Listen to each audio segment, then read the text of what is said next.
이기은 대한체육회 회장이 다시 한번 나무 같은 태도로 국회와 대한민국 국민을 우롱했다. 동네 산책 나온 듯이 나와서 불성실한 태도와 무성의한 답변만 늘어놓고 가볍게 돌아갔다. 국감에서 허위 증언과 기금 유용이 호후원사 독점 계약과 특정 업체 일감 몰아주기 등이 지적되었다. 모른다, 아니다, 없다고와 유감이다 대답만 툭툭 던지고 눈만 꿈뻑거리며 여유를 부렸다. 국회의원들만 흥분했고 이기은은 그러든 말든 하품만 할 정도였다.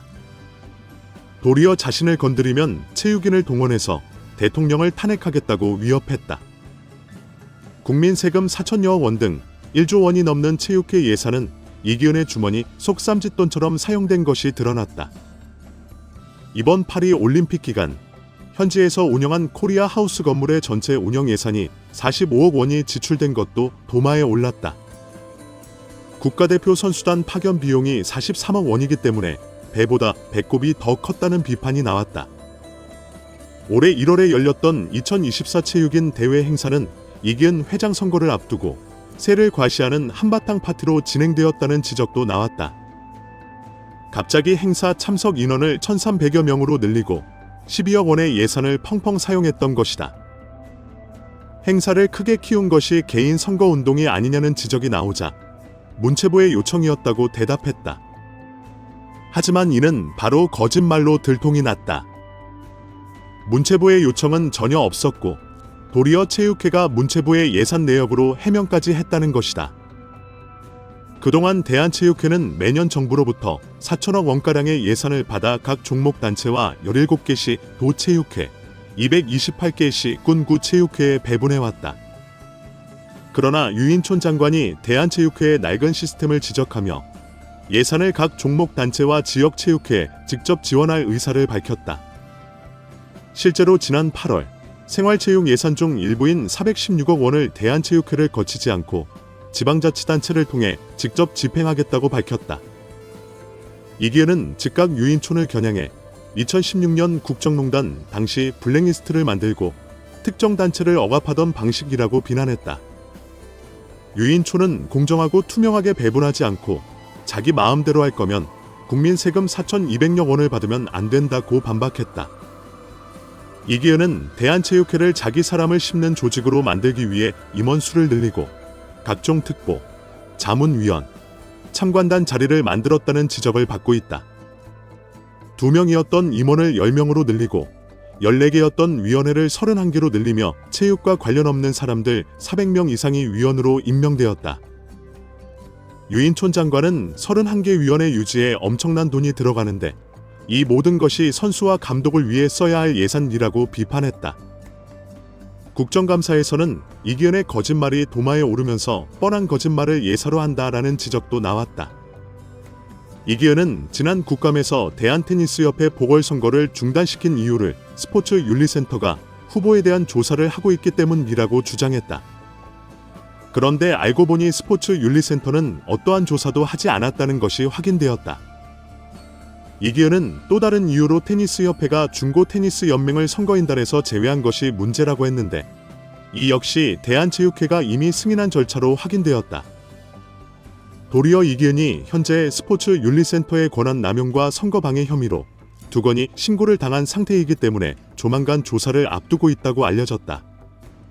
이기은은 국정감사에 나와서도 그냥 입만 열면 말도 안 되는 거짓말을 계속했다는 것이 바로 들통이 난 것이다. 당연히 국정감사에 나와서 허위 증언을 했으면 위증에 따른 법적 책임을 져야 한다. 하지만 이기은은 만약 국회와 정부가 정식 징계 절차를 밟으면 대한민국이 체육계를 핍박한다라고 떠들어 댈 판이다. 이기은 부인의 세금 체납 사실을 지적받았지만 전혀 그런 바가 없다며 모른다는 태도로 일관했다. 확실한 자료를 가지고 눈앞에 보여줘도 나는 모른다라는 답변을 했다. 사격 선수 출신으로 국가대표 선수와 대한체육회장 관계로 오래 지냈던 진종호 의원이 질의를 할 때 이기은은 진종호 의원의 말을 끊었다. 도리어 얘기 들어보시라, 설명 들어보시라 라는 식으로 고함을 쳤다. 참고인으로 출석한 오주영 대한세팍타크로협회 회장은 지난 3월 20일 워크숍에 불참하게 된 이유가 이기흥 반대 세력에 대한 왕따였다고 폭로했습니다. 지난해 12개 종목 단체장이 밥을 먹다가 이기의 체육회 운영이 독단적이라고 받았는데 이를 안 이기영이 진상조사를 하고 함께 밥을 먹은 12개 단체장을 워크숍에 아예 부르지도 않았다는 것입니다. 오주영 회장은 대한체육회의 대의원 총회에 대해서도 동네 계모임보다 못하다고 주장했습니다.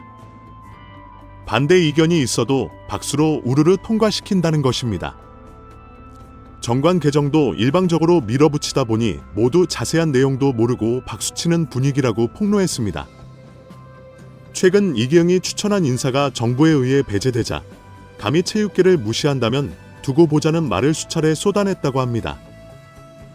모래나 자갈을 만들어 판매하던 작은 골재 생산 업체를 운영하던 이기흥이 어쩌다가 대한민국 체육계를 좌지우지하게 되었는지 신기할 정도입니다. 1955년 논산 태생인 이기흥은 1989년 골재생 산업체 우성산업개발을 창업합니다. 1990년 신도시 건설붐과 인천국제공항 건설로 큰 돈을 벌었고 이 돈으로 매입한 부동산이 택지로 개발되면서 수천억 원대 자산가가 됩니다. 당시 하남시 미사리에서 채취한 모래를 대한주택공사에 납품한 이후 2000년 대한근대 5종 연맹 부회장이 됩니다. 이후 2004년 대한카오 연맹 회장, 아테네 올림픽 한국선수지원단 홍보의전 담당 임원, 대한올림픽위원회 상임위원이 됩니다. 특히 2013년 김정행 용인대 총장이 3표 차로 이혜리 사의원을 누르고 제38대 대한체육회장에 당선될 때 김 회장을 도운 공로로 대한체육회 수석부회장이 되었습니다. 수석부회장으로 2015년 대한체육회와 국민생활체육회 통합을 지휘한 이기흥은 2016년 드디어 제40대 대한체육회 회장에 선출됩니다. 이기흥은 2017년 대한체육회 이사회로부터 IOC 위원 후보 추천 권한을 위임받아 자신을 후보로 추천하는 이른바 셀프 추천을 합니다. 그럼에도 불구하고 결국 2019년 IOC 총회에서 압도적 찬성으로 당선되면서 우리나라 역대 11번째 IOC 위원이 됩니다. 그리고 2021년 제41대 대한체육회장 선거에서 46.4%의 높은 득표율로 재임에 성공합니다. 최근 이기흥은 국제올림픽위원회, IOC, 도 우리 상황을 면밀하게 주시하고 있다고 밝혔습니다. 자신이 부당한 압박을 당하고 있는 상황을 문의했으며 여차하면 IOC가 대응에 나설 것이라는 것을 암시했습니다. 이기흥이 이 내용을 공개한 것에 대해 체육회 관계자는 언론에 직접적으로 의도를 드러냈습니다. IOC가 현 체육회 상황을 지켜보고 있는 배경에 대해 유인촌 장관은 그동안 여러 차례 이기흥 회장이 만약 연임에 성공한다고 해도 승인하지 않을 것이라고 공언했는데 이는 각국 올림픽위원회의 정치적 간섭 배제와 자율성을 강조한 올림픽 헌장을 위반할 소지가 있다고 설명했습니다. 결국 앞으로도 대한민국 정부가 이기흥을 계속 건드리면 올림픽에 출전하지 못하는 정도의 엄청난 제재를 받을 수 있다는 협박을 한 상황이 되었습니다. 이 협박은 대한축구협회가 계속 정몽규와 협회를 괴롭히면 월드컵에 못 나갈 수 있다는 주장과 비슷합니다. 어제 국정감사에서 의원들이 이기흥을 상대로 IOC를 언급한 것은 국민에 대한 협박으로 들린다고 지적했지만 이기흥은 눈만 끔뻑거리는 더 좋지라는 표정이었습니다. 대한민국 정부나 국회, 국민까지 신경 쓰지 않는 이기흥의 아나무인이 언제 끝이 날 것인지 앞이 깜깜할 정도입니다. 일단 이기흥을 먼저 끌어내려야 대한민국 체육계가 다시 시작이 될 것 같습니다. 해체 수준의 개혁이 반드시 필요한 때입니다. 이제는 정몽규, 이기흥이든 국정감사 따위는 무서워하지 않는다는 것이 증명되었습니다. 하루라도 빨리 더 강하게 압박할 수 있는 방법을 찾아서 빠져나갈 구멍을 주지 말아야 합니다.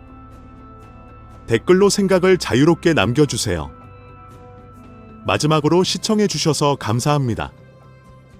구독과 좋아요는 제작에 큰 도움이 됩니다.